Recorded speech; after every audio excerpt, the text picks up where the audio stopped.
प्रिय भक्तगण, आज मैं आपको एक ऐसी कथा का श्रवण कराने जा रही हूँ जो मनुष्य को ये सिखाती है कि काम वासना कैसे जीवन को नष्ट कर देती है और संयम कैसे उसी जीवन को फिर से महान बना देता है। तो आइए कथा का आरंभ करते हैं। प्राचीन काल की बात है। एक समृद्ध राज्य था। उस राज्य का राजा धर्मप्रिय और न्यायकारी था। राजा का एक ही पुत्र था। सुंदर था, बलवान था, बुद्धिमान भी था। लेकिन उसके जीवन में एक बहुत बड़ा दोष था। वो काम वासना में लिप्त रहता था। नारी संग, भोग विलास, मदिरा और ऐश, यही उसका जीवन बन गया था। राजा ने समझाया, मंत्रियों ने चेताया, लेकिन राजकुमार किसी की बात सुनने को तैयार नहीं था। धीरे धीरे उसने राज्य का धन अपने भोग में लुटाना शुरू कर दिया। राजकोष खाली होने लगा, प्रजा दुखी होने लगी। एक दिन राजा ने क्रोधित होकर कहा, यदि तूने अपना मार्ग नहीं बदला तो मैं तुझे राज्य से निकाल दूंगा। काम वासना में अंधे राजकुमार ने राजा का अपमान कर दिया। उसी क्षण राजा ने उसे राज्य से निष्कासित कर दिया। जो आज राजकुमार था, वो कल भिखारी बन चुका था। न धन था, न सम्मान था, न कोई अपना था।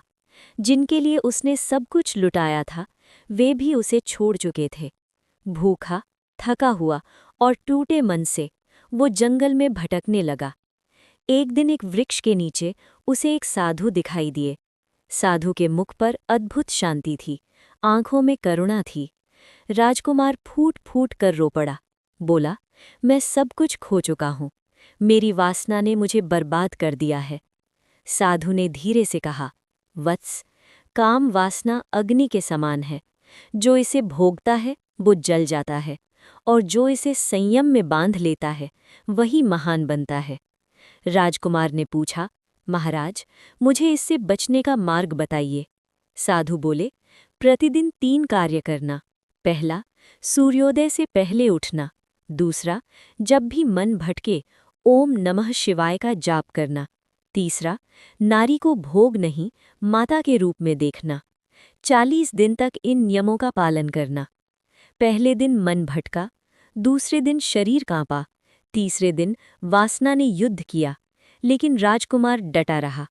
धीरे धीरे वासना कमजोर होने लगी, बुद्धि शुद्ध होने लगी, आंखों में तेज आया, वाणी में शांति आई, हृदय में करुणा जागी। कुछ महीनों बाद राज्य में विद्रोह हुआ।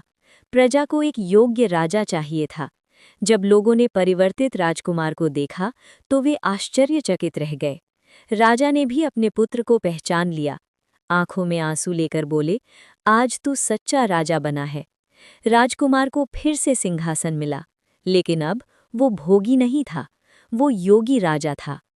प्रिय भक्तगण, काम वासना मनुष्य की सबसे बड़ी परीक्षा है। जो इसमें डूब गया वो सब खो देता है, और जो इससे ऊपर उठ गया वो इतिहास रच देता है। यदि ये कथा आपके हृदय को स्पर्श कर गई हो तो मन में कहिए, ओम नमः शिवाय।